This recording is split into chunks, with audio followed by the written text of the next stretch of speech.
This video is brought to you by BetUS Sportsbook and Casino.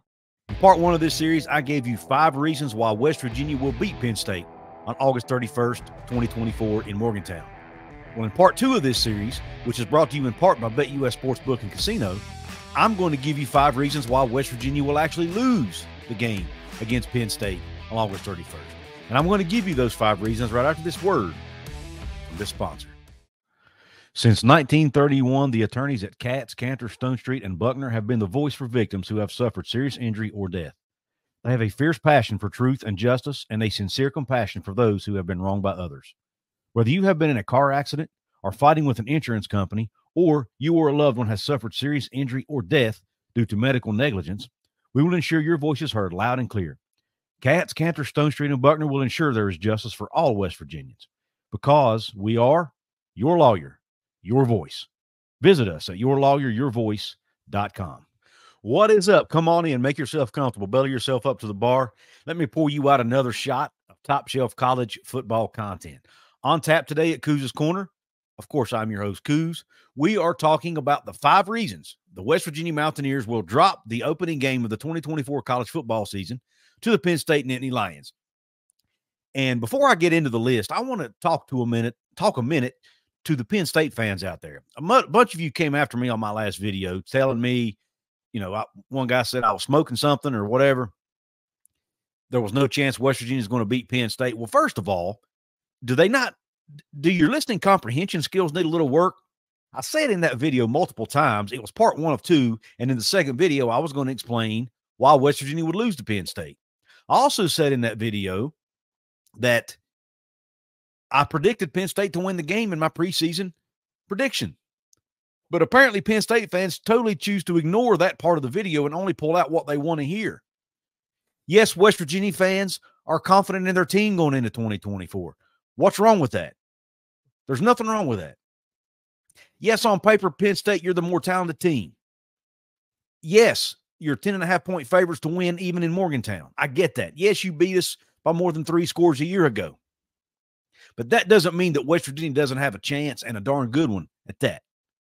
But I digress. I did predict West Virginia to lose the game, and here are 5 reasons why I think they are going to lose the game. Number 1, Drew Aller could carve up the WVU secondary just like he did a year ago.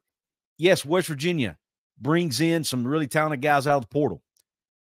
Garnet Hollis Jr., Aiden Garnes, Jaheim Joseph. Just to name 3. There's others, but that's just the 3 off the top of my head. Yes, those guys are long, they're lengthy, they're athletic, they're talented.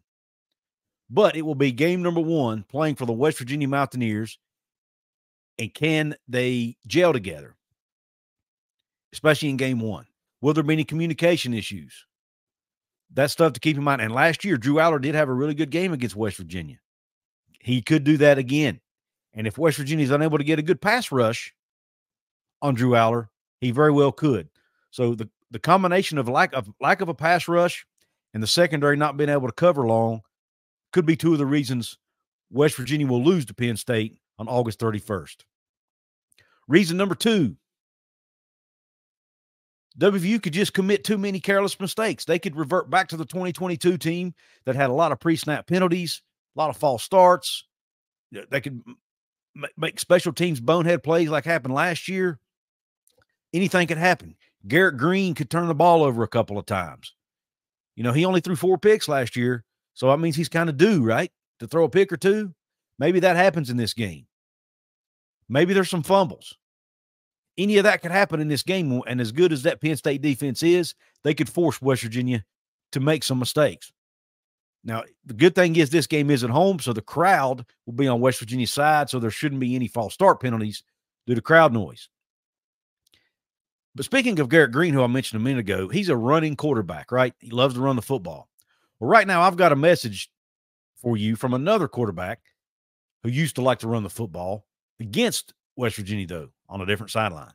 Michael Vick at BetUS.com. Catch an incredible 125% sign-up bonus on your first 3 deposits, plus 10% gambler's insurance. BetUS, my online sportsbook and casino.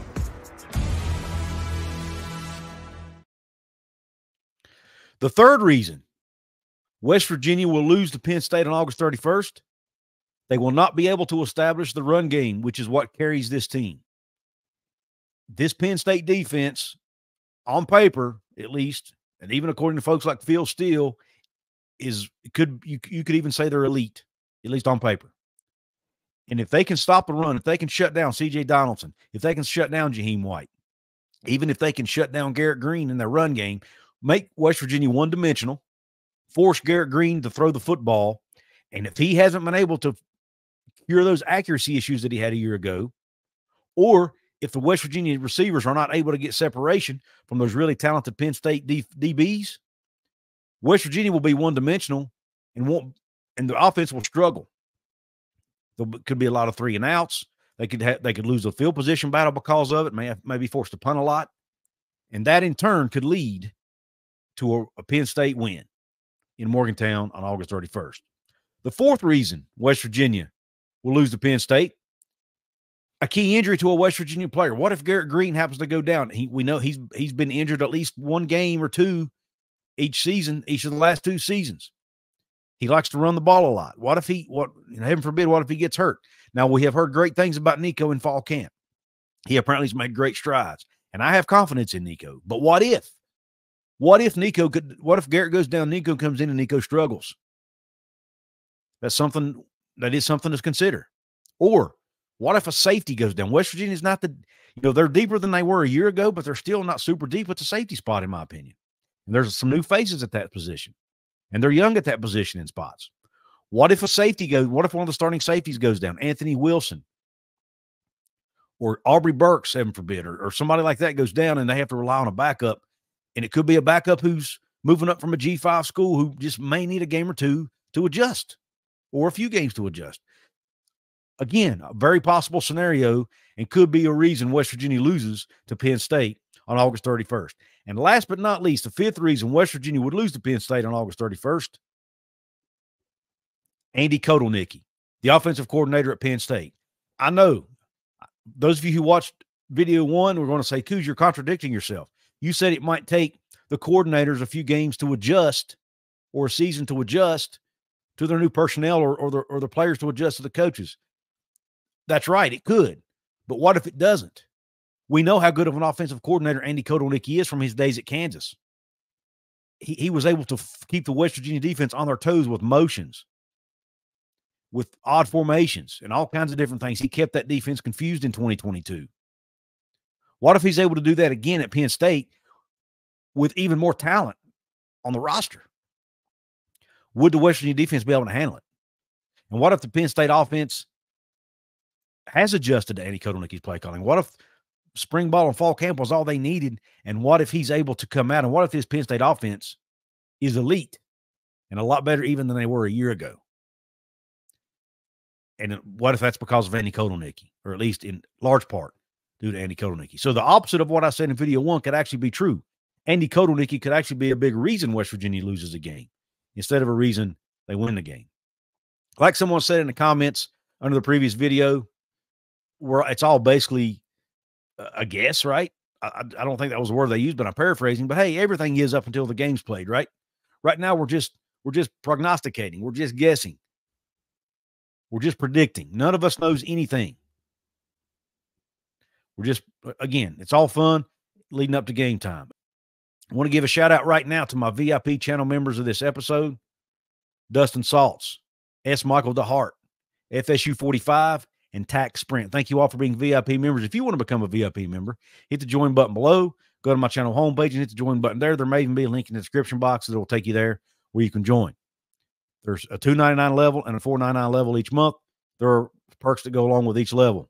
It's all explained right there when you hit the join button. If you want to support me free, all you have to do is hit the thumbs up button. All you have to do is share this with your family and friends. All you have to do is leave a comment, and all you have to do is subscribe to the channel. All that's free, all that's easy, all that's very quick to do. If you do decide to bet on the game using the BetUS link in my description box or in the comments, be sure to do so responsibly. And you must be 18 years of age or older. And if you or anyone you know has a gambling problem, please call 1-800-GAMBLER to get help. Also, shout out to Katz, Canner, Stone Street, and Buckner, my other channel sponsor here. Thank them for helping me keep the lights on. If you've been injured in a car accident or been a victim of medical negligence or medical malpractice, then you need to contact, and you're in the state of West Virginia or Virginia, then you need to contact Katz, Cantor, Stone Street, and Buckner today.